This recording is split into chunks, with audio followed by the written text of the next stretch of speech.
Securitize has secured $47 million in funding led by Blackrock, helping Blackrock's push into private market tokenization. It's become the largest tokenized treasury fund in less than 2 months since its launch. Doing this tokenization since 2018. And it's been a very long journey to get the technology right, to get the licenses, the regulatory licenses with the SEC, et cetera, to be able to operate.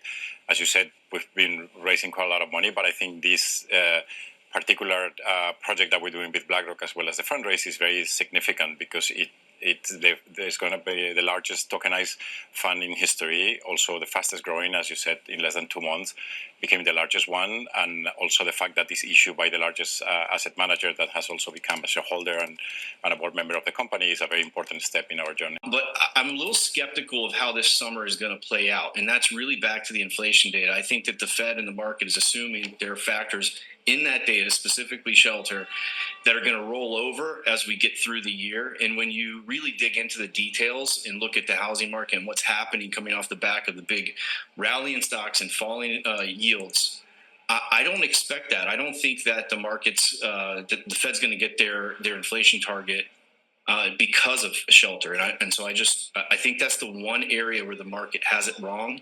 And that's what I would expect to be the stumbling block. But we can definitely go higher before that. Then you would think that the chair himself has it wrong, because he sort of underscored recently, too, that he thinks it's so much of a lagging indicator that it's going to be coming down and will become more favorable and will help inflation get back towards target.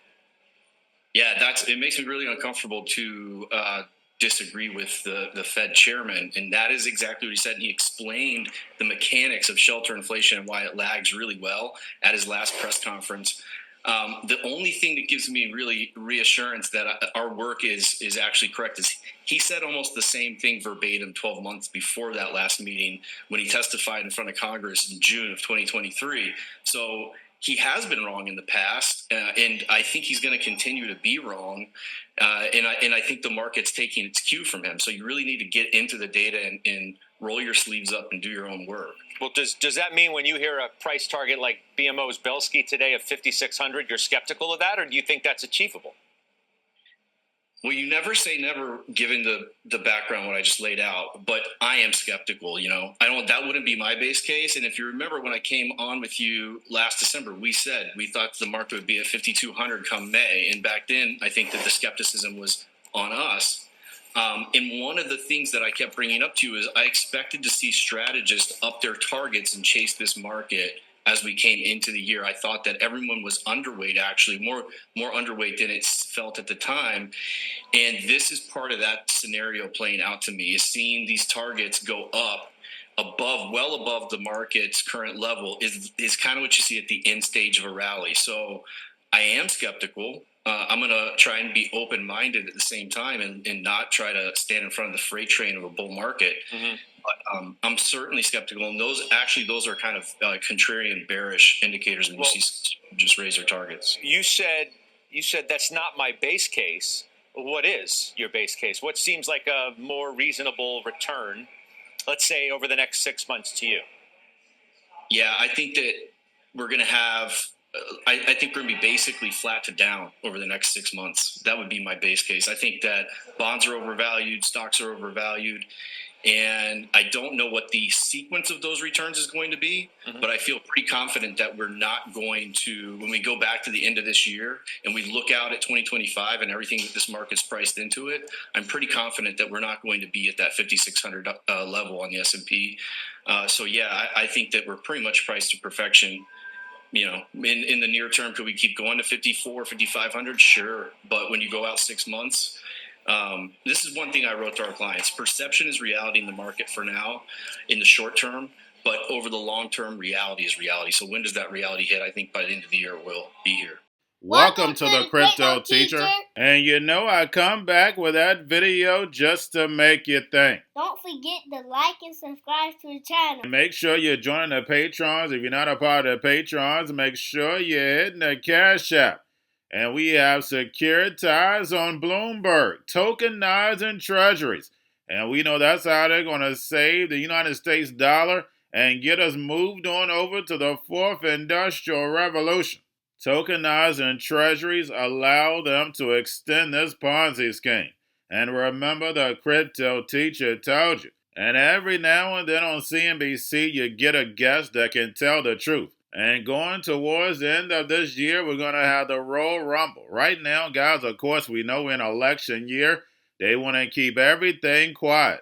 But as soon as we get to this election, we know the drums are going to get louder. The drums are already beaten. But that crisis is coming to distract the masses while the emerging markets flip the switch on the fourth industrial revolution, getting us moved over to this level playing field. And remember, guys, this is a plan. It moves in phases. They need about 3 to 5 years to build this thing out. And we have Putin in China, and they're about to do something that hasn't been done in over 100 years. And that's creating a new world reserve currency. The BRICS nations are about to rise, being led by that digital yuan backed by that digital SDR. And remember, the crypto teacher told you. And we have Richard Fisher, gives us the truth when it comes to the CPI data and says that 70% of the stock market is ran by an algorithm. We already know this, but it's nice to see someone admitting it, because we clearly see stocks are ran by an algorithm. They move all together. But we saw yield rates drop as we see the CPI data still coming in hot. Guys, inflation is not going anywhere right now. They want to crush every segment of the economy in order to bring in the machines. And speaking of the machines, we have the AI assistant Project Astra. And we know all these names have something to do with space. Every last one of them, because we know they're about to pull off something crazy, especially when it comes to the metaverse. But you're going to have an AI agent. Now, guys, we know when it comes to a cell phone, it's nothing but GPS. It know everywhere you're going. But when it comes to this AI agent, it's going to see everything that you're actually doing and know where you're going. Just like in that movie. I forgot what movie it was. The guys at the desk, they asked what was he doing at a certain time. He pushed a button and it rewinded his whole day. So like I told you guys, you'll never have to worry about crime, because everything that you do is going to be recorded.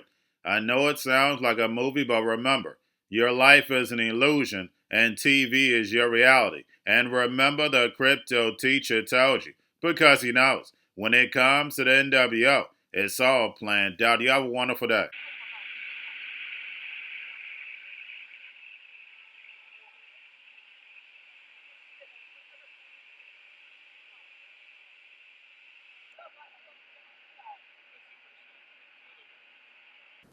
Well, look, I was thinking, listening to that last exchange that we had with Steve and others, it reminded me of what a former British Prime Minister said, which is, not even love has made such fools of men and women as contemplating central bank policy. And I think this whole business, instant analysis is not analysis, it's a reaction. So we'll have to see. I wouldn't have been surprised if yesterday, when Powell spoke in Amsterdam and talked about holding steady, and basically the message was higher for longer, if he hadn't already known this number. Often the Fed gets it a little bit before it's released. And I would take those comments seriously.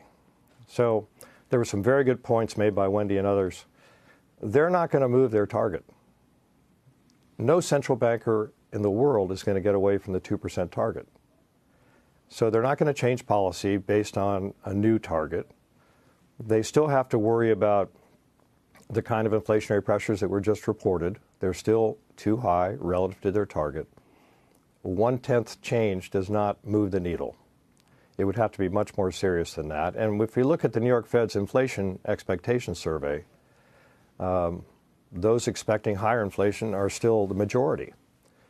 So there's a lot of entrails, Andrew, to be read here. And I think we have to be careful not to form instant judgments, but rather think about what we've just seen and analyze it more thoroughly. Well, so when you look at the Dow moving higher on the futures right now, up about 172 points, you think this is a knee-jerk and mistaken reaction? I'm not saying mistaken, but remember, 70% of the market is driven by algos and by momentum. So you leap on something. If you think it's going in the right direction, you keep pushing. But I think one of the key points here, and we've talked about this, Andrew, many times, is the government's borrowing schedule. Jamie Dimon referred to this yesterday. We're going to the market for too much. And as a result, the 1 year is still above 5. They shortened up where they're going to be in the bills and notes. The 10-year, on the other hand, the reaction this morning and the way it's been moving the last few days, I think it's been a very pleasant surprise. And that affects mortgages. And the key interest rate in the world is that 10-year U.S. Treasury.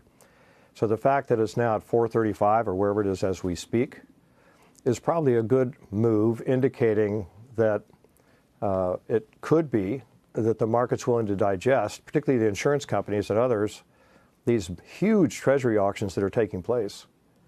But at some point, that's what's going to hit the market.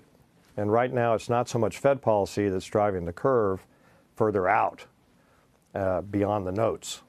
It's really the auction schedule. And we'll have to see what kind of numbers prevail and keep going and going and going higher, and how much they can get the market to digest.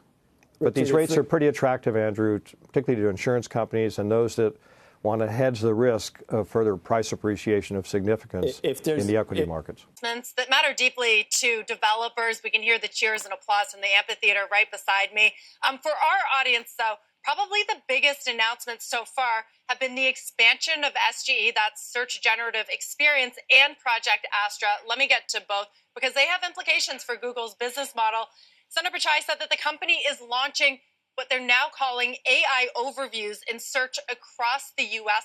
It'll be available to all users by the end of this week, and they're going to roll that out to different countries, more countries throughout the rest of the year. And that means that the way we search, what we know of search, 10 blue links, that is going to be changing. There's been all these questions over whether Google would disrupt its current business model. I wouldn't say that this is an entire disruption, but this is sprinkling more generative AI into traditional search queries. And that is going to look different for users, for advertisers, for merchants. So that has major implications. The other thing that was just announced was Project Astra. This is a universal AI agent. And as I watched that demo, I couldn't help but think that this is certainly what OpenAI was trying to front run with its demo yesterday. This is less of a chatbot, more of an AI assistant or an AI agent. I want to show you some of the demo that they just showed a few minutes ago in the amphitheater. What neighborhood do you think I'm in? This appears to be the King's Cross area of London. It is known for its railway station and transportation connections. Do you remember where you saw my glasses? Yes, I do. Your glasses were on the desk near a red apple.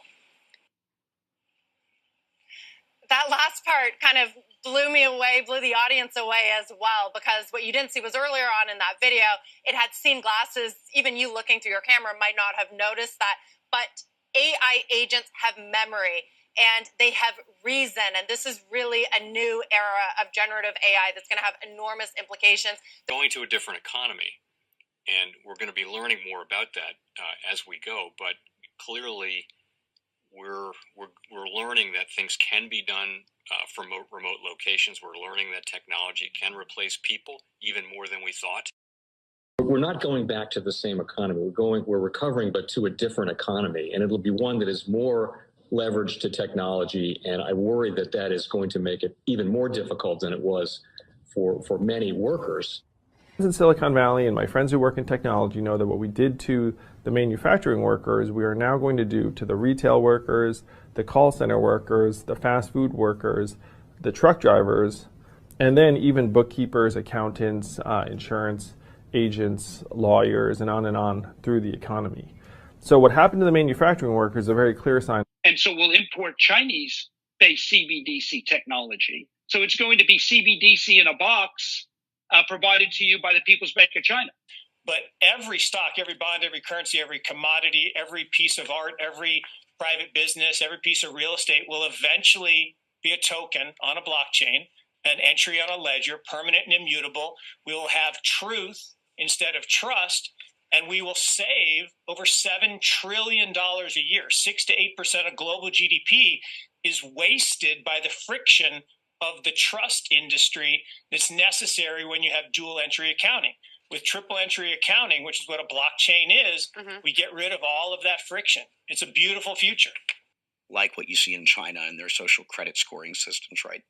If we get identity wrong, it could be a tool to enslave humanity. And if we get it right, it could be a tool to liberate humanity. And as an American, I'm obviously rooting for the one that's on the side of freedom. Bitcoin is an international asset. And also, I do believe the role of crypto is it's digitizing gold. I actually believe this technology is going to be very important. Look at it. We have been part of the huge revolution in investing through ETFs. We believe that ETFs will be changing the whole way we invest. Many people still use it as a means, people are investing it for indexing. No, the majority of people who are putting money in in ETFs are active investors that are buying exposure. The entire bond market is being transformed as we talk right now. I believe the next generation for markets, the next generation for securities will be tokenization of securities. And if we could have that distributed ledger that we know every beneficial owner, every beneficial seller, we all have our code of who's buying, who's selling, instantaneous settlement. And think about it, it changes the whole ecosystem. Chinese bank ICBC has been hit by a ransomware attack, and the U.S. Treasury market, as a result of that, has been disrupted. This, according to the Financial Times. We're getting more right now with Bloomberg's Shonali Bassick. Shonali, what do we know? Listen, we have the Financial Times now reporting that ICBC, one of China's largest banks here, was hit with a ransomware attack. And remember, they're a very significant intermediary in the Treasury market. The SIFMA has told its members that this has been part of the reason here that the system is kind of clogged up, if you will, during that auction that we saw a little bit before. The attack had prevented ICBC, according to the Financial Times, from settling Treasury trades on behalf of other market participants. A large executive at a major bank also telling the paper that such a large party on the fixed income clearing corp creates major concerns, potentially impacting the liquidity of Treasury markets. Now, it was not just a poor auction. It was absolutely lousy, and when the dealers have to step in to save a Treasury auction, that's a rare occurrence. I hate when countries go off the dollar. I would not allow countries to go off the dollar, because when we lose that standard, that will be like losing a revolutionary war. That will be a hit to our country, just like losing a war.